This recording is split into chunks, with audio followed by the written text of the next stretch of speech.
আপনাদের এই পাশের বিধানসভা যে এমএলএ আছে নামটাই তো মুসলমান, আমরা 100ই জালিমদের 1000 যত উপরে ভারী হয়ে যাব। কথা বুঝে আসছে না? না, রাজ্যের টিএমসি সরকার, একে ভোট দেবেন? জোরে বলুন। যদি দেন হয়তো আপনাকে 1500 টাকা মাসে ভাতা দেবে গুটকা খাওয়ার জন্য, হয়তো আমার মা বোনেদেরকে 1500 টাকা হাত খরচ দেবে, হয়তো মরে গেলে 200 টাকা কাফন কিনতে দেবে, 2000 টাকা, এটা ওটা হয়তো দেবে, আমি অস্বীকার করছি না। কিন্তু আপনি বলুন এগুলো যে দিচ্ছে, এগুলো ওরা দয়া করে দিচ্ছে না আপনাদের জিনিস আপনাদের ঘরে ঘুরিয়ে দিচ্ছে? এবং যতটা আপনাদের তার 0% আপনাদের ঘরে দিচ্ছে না। কেন? ওরা ছিল একদিন ভিখারি, মমতা ভিখারি ছিল, জানেন তো নাকি? ওর ভাইপো না কি বলে, ও তো ভিখারি ছিল, আজকে কোটি কোটি টাকার মালিক হলো কি করে? আপনারা ভোট দিয়ে জিতিয়েছেন বলে, তাই তো নাকি? তাহলে আপনাদের ভোটে জিতে ওরা কোটি কোটি হাজার টাকার মালিক হয়ে গেল। চলো চুরি করেছে, আমি ওইদিকে যাচ্ছি না, কিন্তু আমার মসজিদ মাদ্রাসা দুশ্মন বিজেপি, সেই বিজেপির হাত থেকে বাঁচার জন্যই তো মমতাকে ভোট দিয়েছিলেন নাকি? এ আমাদেরকে বাঁচালো না বিজেপির আইনকে মেনে নিল? জোরে বলুন। তাহলে আগামী দিন মসজিদ মাদ্রাসা বাঁচাবার জন্য নওশাদের মতো আরো অনেক কটা তৈরি করা দরকার আছে না নাই? যাকে ভোট দিলে আমার রুজি রুটির কথাও বলবে, এবং কমসে কম আমার মসজিদ যদি তৈরি নাও করে আমার মসজিদকে যেন বাঁচায়, এ চেষ্টা যেন করে, তাই তো নাকি? আপনাদের এই পাশের বিধানসভা যে এমএলএ আছে নামটাই তো মুসলমান, কিন্তু বেঈমান কাফের। ও নিজে প্রথম বলেছিল যে দিল্লি গিয়ে আন্দোলন করো, ওয়াকাফের জন্য দিল্লি গিয়ে আন্দোলন করো, বলেছে না বলে না? তাহলে ওই রকম শয়তানকে ভোট দিয়া কি কোনো ইমানদারের উচিত হবে? কারণ ও যদি যেতে আগামী দিন মসজিদ মাদ্রাসার বিরুদ্ধে যখন আইন হবে, ও তার বিরুদ্ধে লড়বে না, ও বেঈমান মমতার হয়ে লড়াই করবে। অথচ আমার মসজিদের হয়ে একটা কথা বলেছে, মাদ্রাসার হয়ে বলেছে, উপরন্ত কি বলেছে? দিল্লিকে আন্দোলন করো, বলেছে না বলে? তাহলে এই সব শয়তান যখন আগামী দিন আমাদের কাছে আসবে ভোট চাইতে, তাহলে একজন মসজিদ প্রেমিক হিসাবে, মাদ্রাসা প্রেমিক হিসাবে, কবরস্থানে আমাদের মুর্দা যারা রয়েছে সেই ইজ্জত রক্ষার স্বার্থে আমাদের কি বলা উচিত নয়? এই শয়তান, তুই তো বলেছিলি দিল্লি গিয়ে আন্দোলন করতে, যা দিল্লি গিয়ে ভোট চা, আমরা মসজিদ মাদ্রাসা দুশ্মনদের ভোট দেবো না, বলা দরকার আছে না নাকি? তাহলে আপনি যখন ভোটটা দেবেন আপনাকে তো ভাবা দরকার যে আমার ভোটটা মসজিদের দুশ্মনকে শক্তিশালী করছে না তো, এটা বলা দরকার আছে না নাই? আমি আমার বাপ, আমার মা, আমার ভাই বোনকে শিখাবো তো নাকি? একজন পীরের আওলাদ বা একজন ইসলামের প্রচারক হিসাবে আমি আমার কওমের মানুষকে বুঝাবো, হ্যাঁ কি না?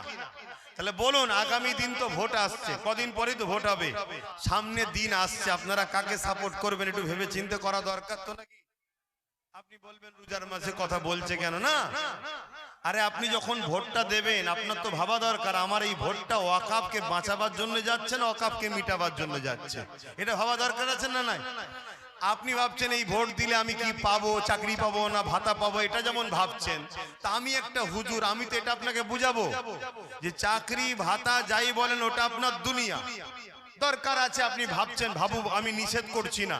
তাহলে বলুন, চান ওয়াকাফকে বাঁচাতে চান, কবরস্থান ঈদগাহকে বাঁচাতে চান, হাত নাবান। মসজিদ মাদ্রাসা কবরস্থান ঈদগাহকে মিটাচ্ছে কেন্দ্রের সরকার, আপনারা জানেন তো? কোন জোরে মিটাচ্ছে ভাই? বলুন বলুন। রাজ পাওয়ারে। যদি বেটাদের দম থাকে সামনাসামনি আসুক না, কে রাজ পাওয়ার ছেড়ে দিয়ে সামনাসামনি এসে জুলুমটা করুক না। এই কথা শুনছেন তো নাকি? হ্যাঁ, আমরা 100ই জালিমদের 1000 যত উপরে ভারী হয়ে যাব।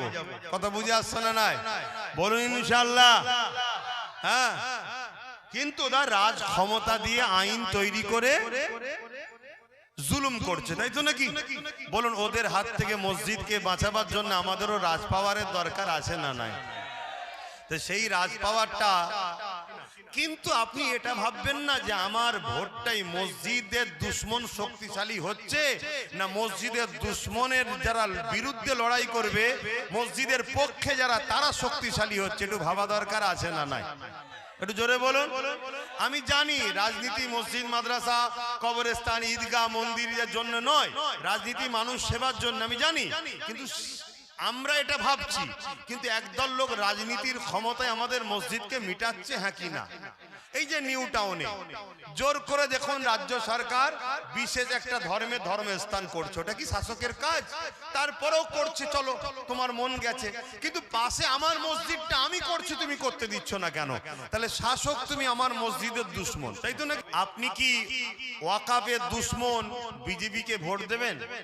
মসজিদ মাদ্রাসার দুশ্মন বিজেপিকে ভোট দেবেন আপনি?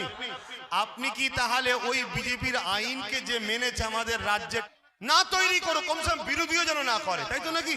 তাহলে এই কথাটা আমার বলা আপনাদের ঘরে কি অন্যায় হলো?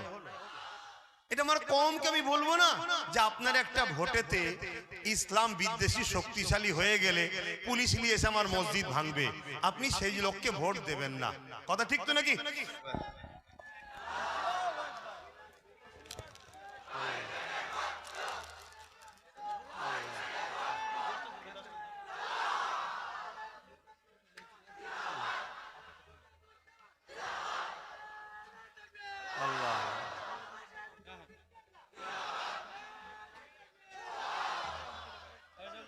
বস বস।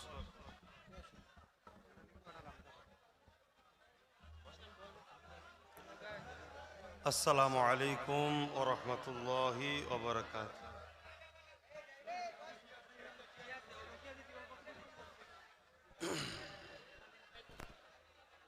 পবিত্র রমজান শরীফের মাস,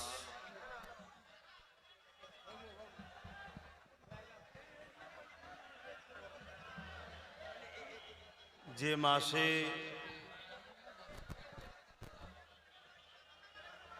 রহমত বরকত মাগফিরাত,